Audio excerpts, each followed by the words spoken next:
Atticus blood is the written constitution in the George Washington Masonic Memorial. That's where they used to keep it. But they also have a replica that they use when they travel, take it around and show it to other lodges. Okay. It's called a facsimile, right? Okay. And through this blood magic is what kept us in the stupor about our history, because they put a damper on the tongue where the only way we could get it out is in a song. Mm-hmm. Right? So before we were singing in the mainstream, we were singing in the fields, telling the stories.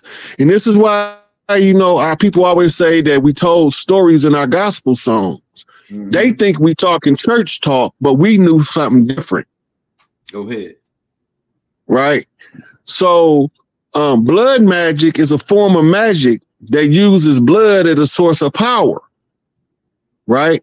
Now, if you go to that blue and red picture, those are the biblical scriptures tied to the blood magic. That was a picture of the Constitution you just passed. Right? That's what it looked like, written in the blood. Right? Because it turns rusty brown when it dries out. Yeah, then they kill a guy and the write is in his blood. Crispus Attucks. Go to the next slide. See his right here? Yeah.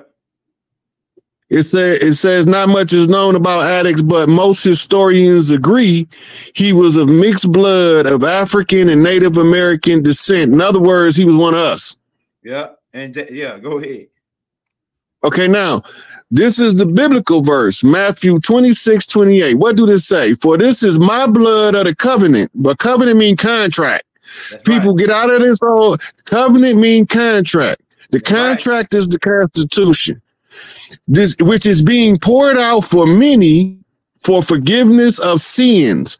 The sin is the sin rights, which is the Babylonian blood magic, Babylonian money magic, Babylonian sex magic.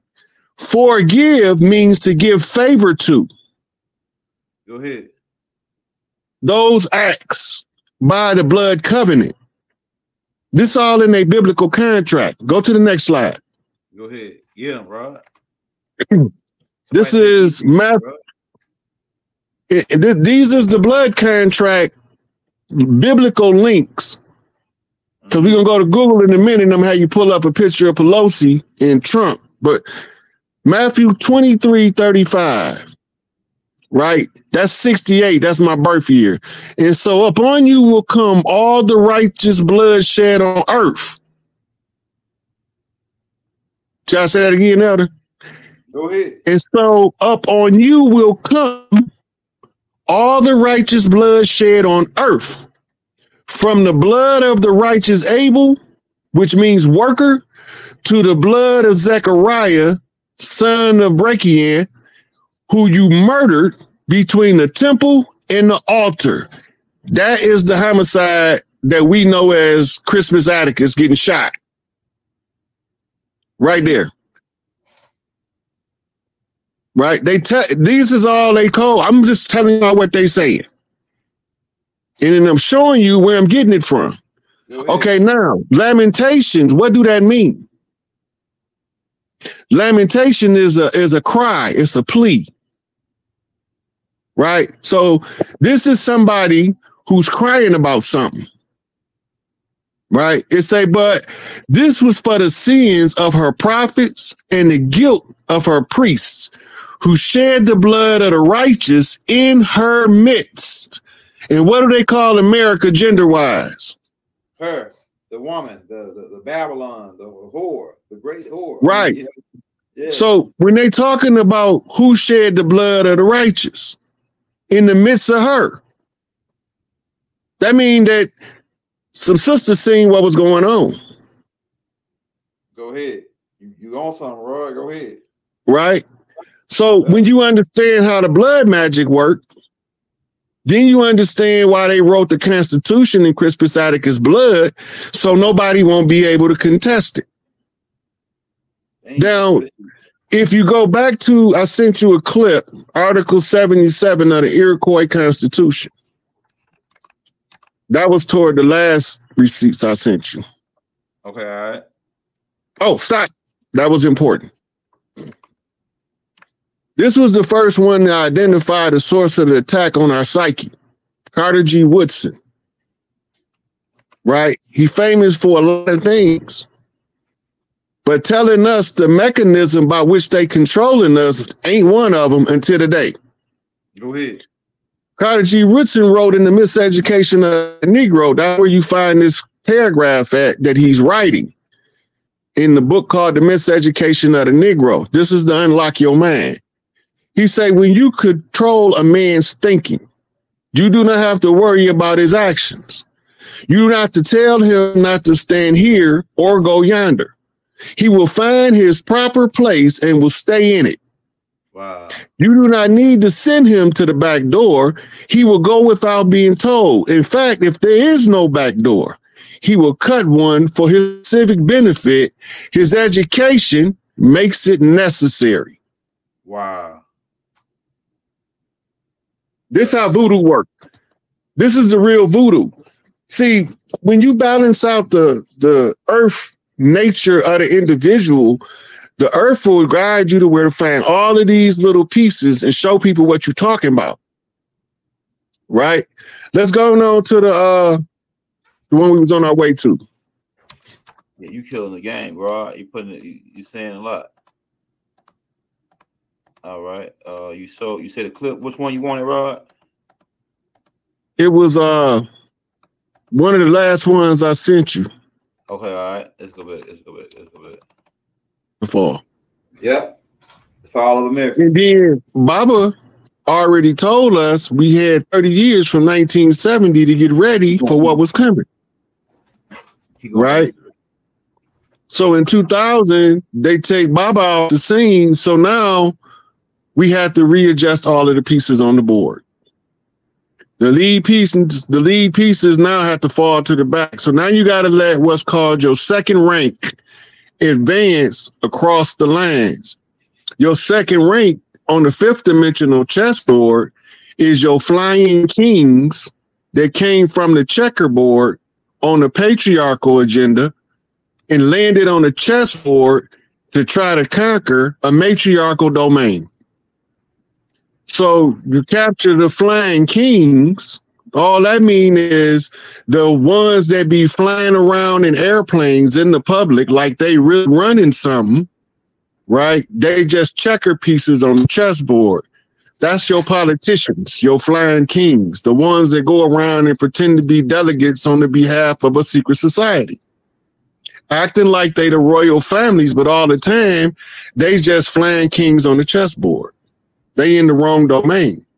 So now with all of the flying kings from the checkerboard, the red and the black checkerboard, Scottish Rite 32-degree Freemasons land on the black and white chessboard. They in the domain of the queens. Right? This how their game is played. I'm just telling y'all how it's played. In the domain of the queens, when the flying kings, what we call them aliens and we call them Anunnakis and all that shit, it's a game. Go ahead. It's a game for the mind. Remember, Dr. Clark said it was a war on our culture by giving us artificial minds, making us believe something about ourselves that was collectively untrue.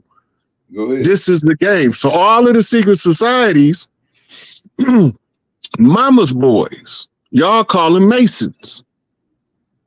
But they the mama's boys to the queens.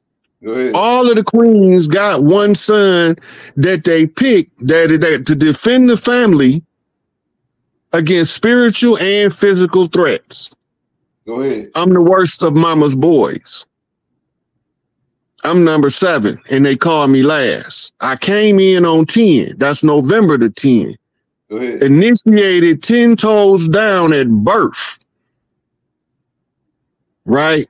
On a 45 on a 10-15 time slot. Go ahead. Go ahead. Right. Given the time share or the queen's share of the pie on the upright because 1 through 9 had to be exhausted before I can get my chance to turn the clock. Right? So when everything turn around, people becomes aware of the games being played. Right? They catch on to the illusion that's being played. The flying kings from the checkerboard, the fake kings, became the cat's paw for the opposing team on the chessboard in the Queensland on the black and white. Go ahead. The black and white is the protectorate degree of the shrine, your Scottish Rite, in all Red House activities. The shrine is the shrine that the Black Madonna is seated in on the Red House. But you can't see her through the Red House unless you're looking from the Blue House. Otherwise, you seeing mirrors. That's right. So you have to rescue the queen, right, from the minaret. Remember how they always got the queen in the tower, right? Go ahead. The tower is the rook on the chessboard. Go ahead. This is your El Rookin, your Black Peace Stone Nation. So now it goes to, okay, if this is on the Blood House, right? If this is true, that means that Angel Bay, Jeff Ford, if it's true, he's going to send a bishop. That's right. He's going to send a bishop out west because he can move at an angle. The angle is to organize Peru, the Blood Nation, right? To give them a structure for redeeming our land from the enemy when the time comes. It's called an OG call on the West Coast, but we use literature in the Midwest, right? So who would be the bishop? We know him as T. Rogers. Go ahead. Right? So the bishop went out on a T. In masonry, that's called a T square. That's a unit of measure. Right? And the T crossed the top of the I. Right? And TI take us back to ATL. Now we're talking about the historical perspective. Why ATL? Wow. Right? ATL is Atlanta. Yeah. This is where they begin establishing the Dawes role, switching us out. Go ahead. They're shifting the pieces on the chessboard because they're going to block all of the institutions with pale faces. Go ahead. But pale faces got mama's boys too. Go ahead. Right? So what mama say?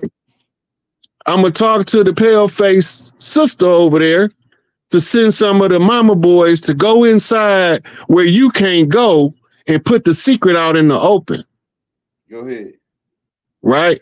So Aleister Crowley, the wickedest man in the world, right? That's what he famed himself, the great beast.